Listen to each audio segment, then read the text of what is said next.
audience to have their say on the events of the day. We're dynamic. We do something different. Democracy shows that the wisdom of the nation is in its people. I get to travel to find out what the story is from a personal perspective. The British people aren't fools. We know when we're not being told the full story. We've got to work out how Britain moves forward from this. It's the best country in the world. The establishment had their chance. Now we're here to represent your views. Britain's watching. Britain's watching. Britain's watching. We're proud to be GB News, The People's Channel. Britain's news channel. GB News has its own late-night paper preview show, Headliners, where comedians take you through the next day's top news stories. You don't have to bother reading the newspaper, we've got it covered for you. Headliners, every night at 11 p.m. and repeated every morning at 5 a.m. We won't send you to sleep like some of the other paper review shows out there. GB News, the People's Channel, Britain's news channel. Hi, Andrew Pierce here. Join me every Friday lunchtime for a proper no-nonsense debrief of the week's events. With special guests in the studio and the GB News team on the ground, I'll be getting you up to date with news, some intelligent discussion and my own sharp take. The weekend starts here with me every Friday lunchtime on GB News, the People's Channel, Britain's news channel. Join me, Camilla Tominey, on Sunday mornings from 9:30, taking the politicians to task and breaking out of SW1 to see how their decisions are affecting you across the UK. Bursting the Westminster bubble every Sunday morning, only on GB News, the People's Channel. Britain's watching.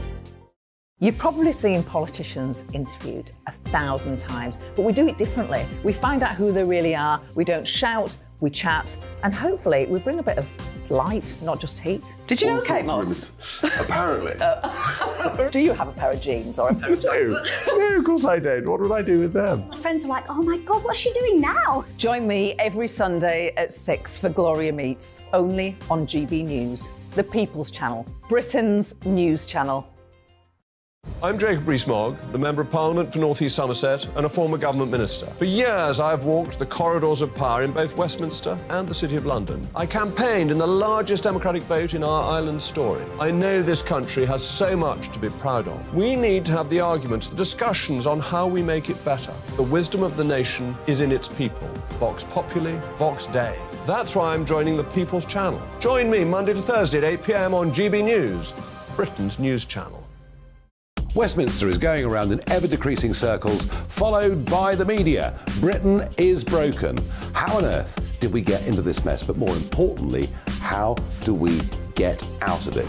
Join me at 7 p.m, Mondays to Thursdays on Farage, here on GB News. We will have open, rational debate. We've got to work out how Britain moves forward from this. Join us here on GB News, the People's Channel. Britain is watching.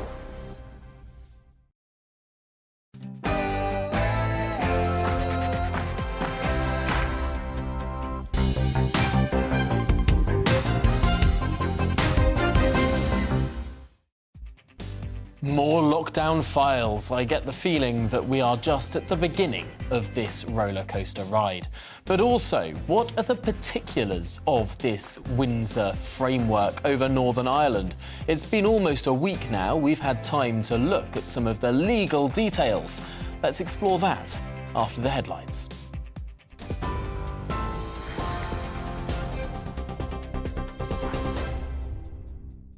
Good morning, it's just gone 9:30. I'm Rhiannon Jones in the GB newsroom.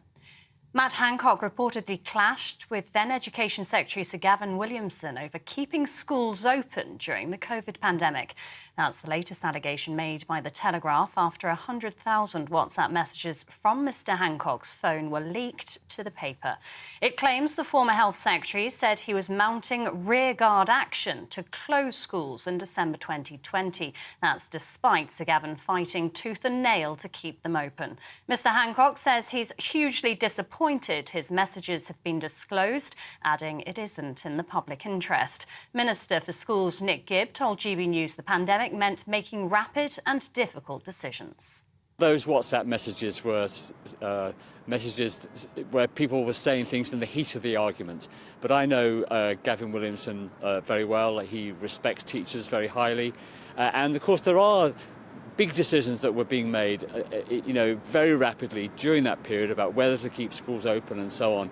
But ultimately, we rely on the medical evidence coming from the Chief Medical Officer and from the Department of Health in making those very important decisions. The search for a missing baby in Brighton has ended after the remains of an infant were found in woodland last night. Police say the body was found close to where Constance Martin and Mark Gordon were arrested on Monday. They'd been evading authorities for more than 7 weeks, but refused to divulge information on the location or welfare of their baby. They're currently being held on suspicion of child neglect manslaughter.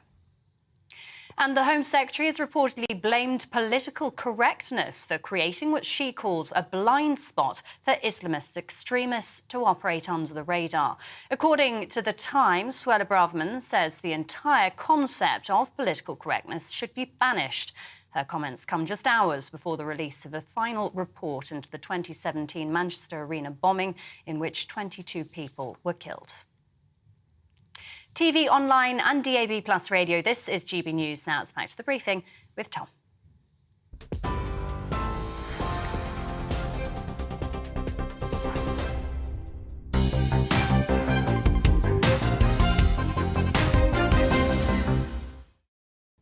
A very good morning to you. It's 9:33 and this is the briefing with me, Tom Harwood, on your TV and your radio. Now, as the week got going, the top news story was, of course, Rishi Sunak's seemingly enormous victory in securing what's been known as the Windsor Framework, the deal with the EU that the government hopes, when finalised, the UK's withdrawal from the European Union will be more complete and put an end to concerns around the protocol in Northern Ireland, making the restoration of the Northern Ireland executive possible. Gosh, Monday feels like a very long time ago now. But is this deal all it's cracked up to be? Some legal experts have challenged politicians' assertions on the success of this new agreement. And now that there have been a few days to pore over some of that legal text, I'm delighted to say that the barrister at Radcliffe Chambers, Stephen Barrett, has been able to examine it with greater detail. He sees the framework as effectively allowing the EU to run Northern Ireland with EU laws still applying across a range of sectors and a border, whether soft or hard, green or red, remaining in the Irish Sea. And Stephen Barrett can join me now. Stephen, first of all, what documents did you look over and what exactly did you see that perhaps wasn't in the press release? Well, that is a point I think that is well made, is that the UK was sort of given a jazzy press release, whereas the EU published a lot of the actual text and legal changes that it intends to carry out. This deal is being called the Windsor Framework, and I think to be writer's law, you would call it the Windsor Framework to the Northern Ireland Protocol. And really, it amounts to a series of small changes to the Northern Ireland Protocol. The Northern Ireland Protocol was agreed, but never implemented because of the effects that it would have. Some of the effects the Northern Ireland Protocol will have been lessened by this deal, but the major ones are all still there. And that's why last night, an independent KC in Northern Ireland and familiar with NorthernIrish law came out and agreed with me that EU law will still apply to Northern Ireland. There is still an effective border between the rest of the UK and Northern Ireland. I think, more interestingly, this has real practical impacts on the rest of the UK, because what the EU, in giving a small amount of concessions, has done is to give itself a series of powers over the United Kingdom. I call it a big bag of sticks with which it can beat any United Kingdom government into submission and make sure that it follows EU law and what the EU wants to do. In legal terms, in sovereignty terms, although not a member of the EU, so not having MEPs, not having commissioners, it is highly likely that any United Kingdom government of any political persuasion will be forced to follow EU law rather than diverge with Northern Ireland. That is, I think, my ultimate conclusion. Now, the government says that this allows for divergence, not just of Great Britain, but of the United Kingdom as a whole, particularly following, for example, the freedoms that have been secured over VAT, over the financial elements that were not available to Northern Ireland in the previous iteration of the protocol. But under the Windsor framework, it seems like those powers have been clawed back. Is that an area that you think has been somewhat one of progress? So what has happened is the United Kingdom government has agreed to align VAT rules on some things, some products, directly with the EU, and gained a theoretical power to change them on some other products. A lot of this is based on smoke and mirrors. So a lot of it depends on something called the Stormont break actually working. And it's really important, I think, that lawyers who I have no interest in this deal at all. You can love this deal or hate this deal. That's entirely up to you. It's your political choice. If you want to be governed by the EU, that is your political choice. A lot of people like that. That's fine. But I think it's very important that lawyers speak up and say, look, the Stormont break is not a real thing. It is a legal nonsense. It will not work. EU laws will apply in Northern Ireland, hundreds of them. The Stormont break itself admits it's only ever to be used in very exceptional circumstances, hardly ever. If the Northern Ireland Assembly use it, the United Kingdom government then has to endorse that, and the EU's got so many powers against the UK that it really, I think most UK governments will just simply agree with whatever the EU wants to happen. If the United Kingdom does, in some miracle scenario, support Northern Ireland using the Stormont break, then the EU can basically write its own cheque for compensation. So it's going to ask for a huge amount of money from any UK government if there is any divergence. So This, Stephen Barrett, is speculative, though, because, of course, there is the legal mechanism of applying this break to 30 MLAs from two parties can set this break in motion. The moment at which they deploy that, EU law has not applied, or the particular EU law they've petitioned about has not applied to Northern Ireland. And the UK government then goes into some sort of negotiation with the EU over it. And during that time, the EU law has not applied. Your suggestion is it's unlikely the UK government would sort of have the mettle during those talks to follow through with what the Northern Irish politicians are saying. Yes, absolutely. And the EU will be making hundreds of laws. So what you'll get is a talk over one specific law. You'll get an argument over about whether or not the Northern Ireland Assembly was even entitled to use the break, because there is a test to using the break. That will go to the joint committee. That's a committee of the UK and the EU to argue about. The UK government would really have to come down hard to defend Northern Ireland, and then the EU would immediately demand compensation. And what I think is even more concerning is that there used to be a consent mechanism. There used to be something called Article 18 in the protocol, by which the people of Northern Ireland would have a democratic voice about it. And that too now is being shunted off to this joint committee if Northern Ireland use it. And I think that what is happening behind the mechanics of this, under the bonnet of all of this, is that the UK is actually giving up a huge amount of control in order to get really very slight changes on product movements. So it is right to say that certain products, if the protocol were ever implemented, it would have had horrendous impact on product movement between the rest of the UK and Northern Ireland. That's why the Northern Ireland Protocol was never implemented. Certain products have been made easier, so it is an improvement on the protocol, but in trading for it, in getting those benefits, the United Kingdom has given up effective rule to the EU. and we will all be run by it, basically.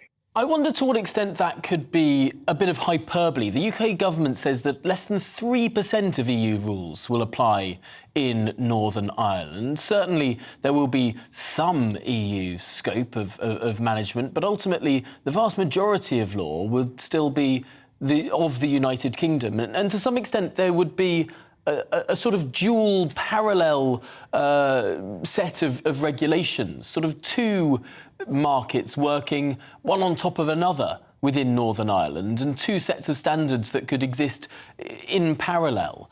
I wonder if that's something that Brexiteers should welcome as a compromise. Brexiteers can welcome or not welcome whatever they like. The 3% statement was questioned in the House and no adequate answer was given. I don't understand it as law, so I would just put it down to sales pattern. What matters to people, I think, is what the deal actually does.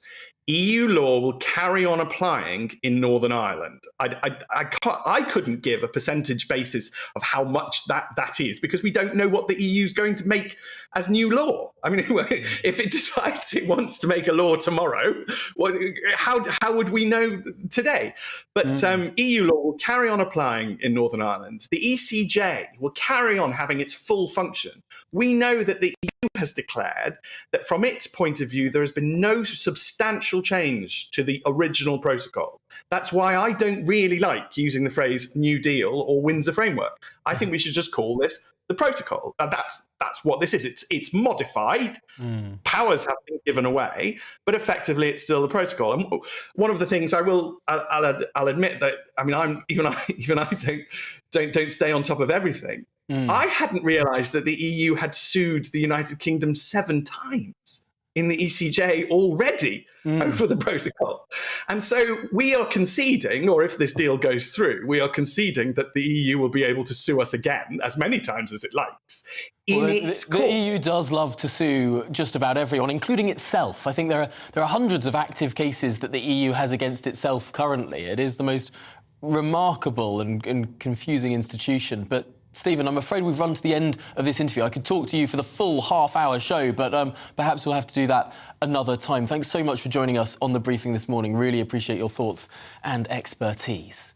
But let's move on now to one of these other big stories of the week, where we can't move for enormous stories, because this 100,000-plus leaked messages that the Telegraph have got their hands on, well, they keep providing nuggets of gold. Today, headlines are on education and the closure of schools throughout the COVID pandemic.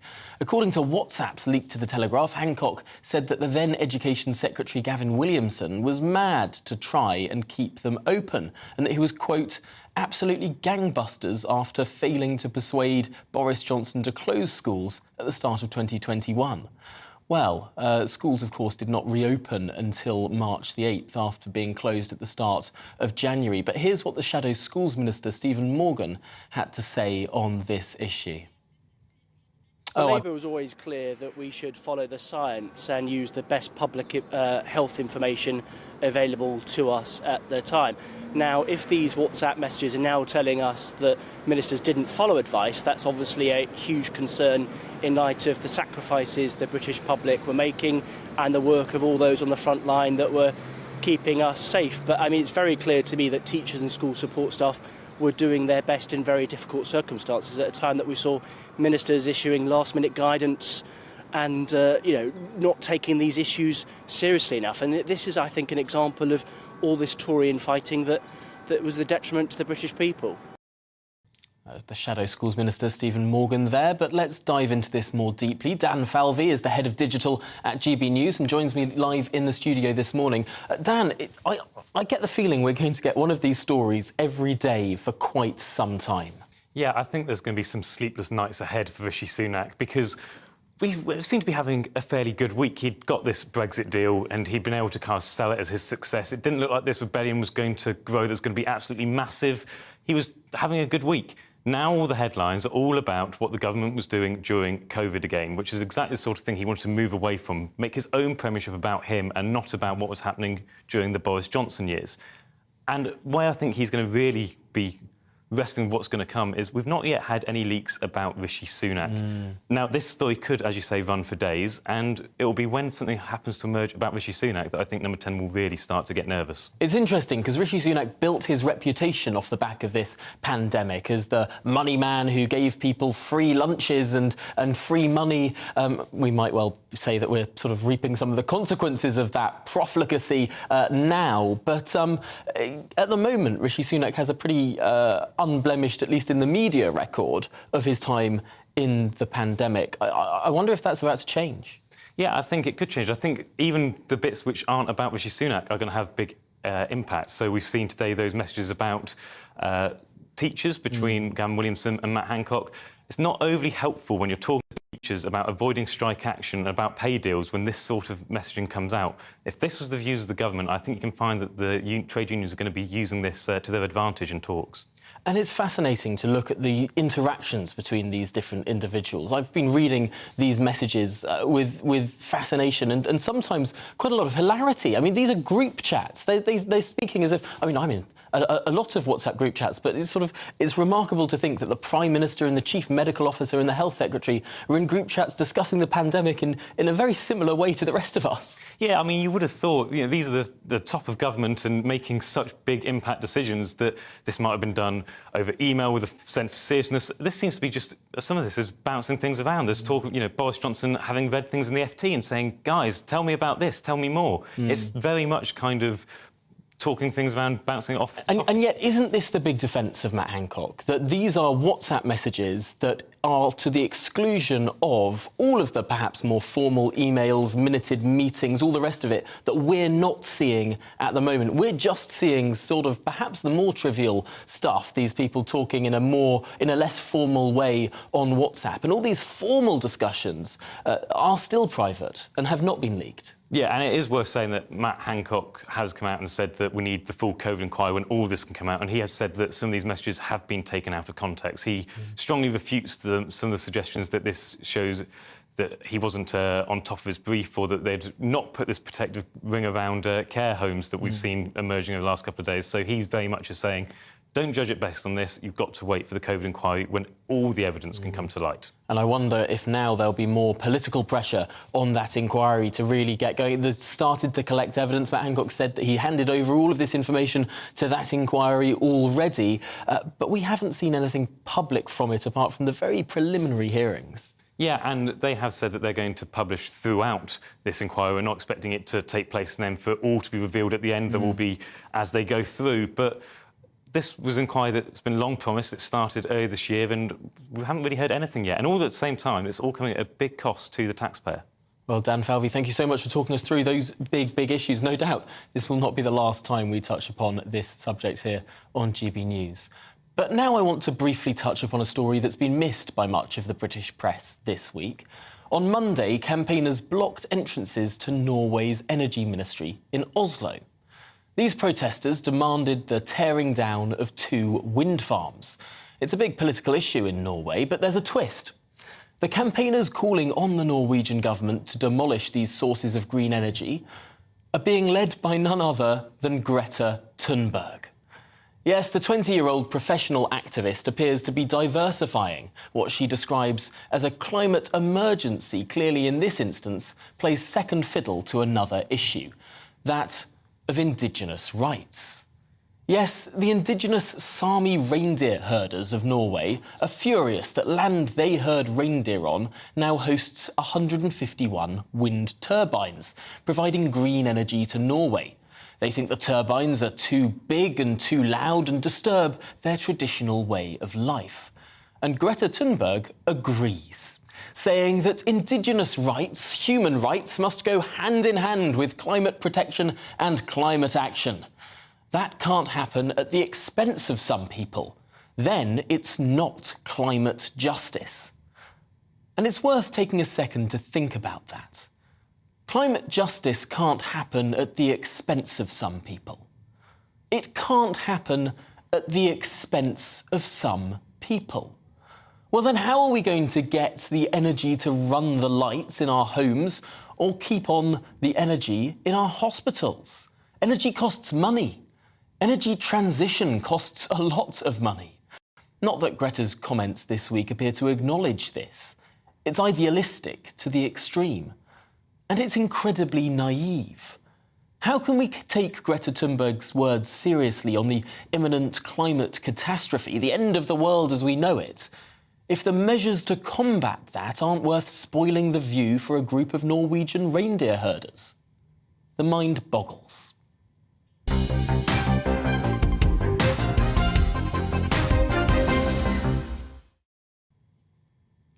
Well, now, next today, I'm delighted to say that we have another story. Hang on 1 second. Finally, this morning, Oliver Johnson is Professor of Information Theory and the Director of the Institute for Statistical Science in the School of Mathematics at Bristol University. And the reason that Oliver Johnson is here on the show today is he's authored a brand new book, Number Crunch, which is coming out this week. Oliver, I'm so excited to have you on the programme because I've been following your graphs on Twitter for quite some time. You sort of became a bit of a staple chronicler of COVID as it waned and grew over the course of the pandemic. And I'm just wondering, first in this conversation, was the experience of the pandemic why you have written this book, which is what you describe as a mathematician's toolkit for making sense of the world? Yes, absolutely. Good morning. Yes, I think it grew out of what I was writing on Twitter during the pandemic. That, first of all, it was clear that these mathematical tools were a good way of making sense of things. And then since then, I've come to realize that actually there are lots of stories in the news that can also be explained in the same sort of way, that it's not just the pandemic that behaves in this particular way, but there is a lot of sort of predictability in things, like the way that computing power grows. That grows exponentially, just like the pandemic did. So if we can understand exponential growth, then we can understand all of these things in the same way. So how important is it for the public to understand sort of complicated mathematical issues? I mean, we've heard, of course, in recent months that Rishi Sunak wants everyone to learn some form of maths until the age of 18. Is that, in your view, necessary? Is it necessary for perhaps people that don't interact with maths as they see it in their everyday lives to understand more of these concepts? I think I would say it is important, but I would say it isn't complicated. I think what I'm advocating in this book is not that people do more trigonometry or more calculus or something like that they've done at school and struggled with. What this book is about, what Number Crunch is trying to do is on some level is more about common sense. It's about trying to just have a feel for numbers, have a feel for data, to have a better feeling for it. There's a quote I started the book with that the essence of mathematics is not to make simple things complicated, but to make complicated things simple. And that's what I'm trying to do here, to try and demystify things, really. And in the book, you give some tips and tricks for the public to sort of how they could digest some of these enormous numbers that we've become used to seeing almost every day in the news. Could you go through how perhaps quickly people might be able to digest some of these enormous numbers? Yes, certainly. I mean, one thing I think is that as you say, these numbers are just out of control. You hear a million, you hear a billion. They sound the same, but they're very much not. So one thing I recommend is to actually have some comparators in your mind as to certain things, what they cost. So, for example, Jack Grealish was £100 million. So then if you hear about a new hospital that's being built, you can think about that in units of Jack Grealish, perhaps. That's a sort of comparison that you can make. But then also, I think you can think about them on a per capita basis, that this Jack Grealish, this £100 million, there's about 70 million people in the country. So if we all had to pay for Jack Grealish, it would be about £1.50 each. So then you can start to break out the programme for new aircraft carriers works out about £100 each and things like this. So to have these sorts of more everyday objects you can relate it to, more sort of understandable things that are in your daily life, really. That's really, really interesting, because sometimes it does seem completely unattainable, these enormous numbers that politicians use. Just finally, what's the right time to leave a party? We've only got 30 seconds left on the programme, so perhaps what's the best time to leave a programme as well? It's a good question. So yes, this is towards the end of the book. I talk about this example, and it's to do with trade-offs. Really, it's to do with there's a trade-off in this example in the book between sort of fear of missing out of the party and fear of turning up to work the next day and having a bad time. And so the answer is somewhere in the middle. This is what I've tried to advocate often during the pandemic. And so the answer is not to stay till they're turning on the lights and trying to throw you out, but not to miss out on the great experience either. It's fascinating how much maths can permeate the rest of our lives. Oliver Johnson, it's been a delight to have you on the programme. Thank you so much for joining us. That's it today for the show. Coming up next, it's Bev Turner Today.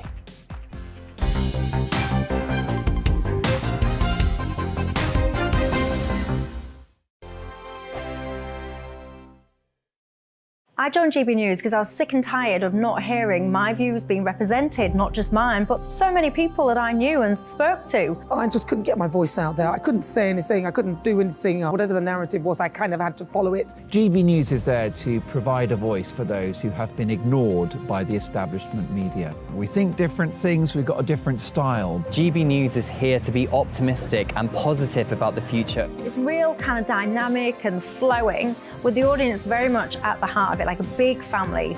Here at GB News, we talk about the things that matter to you. Hearing the voices from right across our towns and cities, especially our towns. All sides of the argument represented with a heavy dose of opinion. We're on a mission here to make a difference. And the GB News family really is here for you, and whatever time of day you can watch or listen. Britain's watching. Britain's watching. We're proud to be GB News. The People's Channel. Britain's news channel.